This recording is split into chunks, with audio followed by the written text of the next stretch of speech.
आणि मला तर हे वाटतं की तुम्हाला जर खरं आयुष्य जगायचं असेल म्हणजे आपण शेवटी ऑप्शन बाईंग करणं म्हणजे एक प्रकारे रोजंदारीवरच जाणं आहे.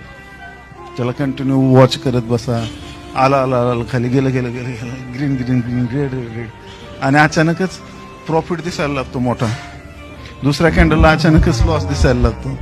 म्हणजे विनाकारण हार्टबीट कशाला वाढवून घेत आहे, राईट आहे की नाही? तुमच्या ब्लड टेस्ट केल्या तर कसले कसले रिपोर्ट निघतील.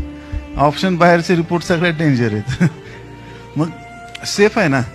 आणि तुम्हाला मी गॅरंटी बॉन्डवर लिहून देतो, तुम्ही ऑप्शन बाईंग ऑप्शन सेलिंग मध्ये जेवढा प्रॉफिट कमवाल रोज त्याच्यापेक्षा कितीतरी जास्त इक्विटी स्विंग ट्रेडिंग मध्ये मिळतो. कारण ह्या टिकत नाही प्रॉफिट, त्याचा टिकतो, तो कोणी घेऊन जात नाही.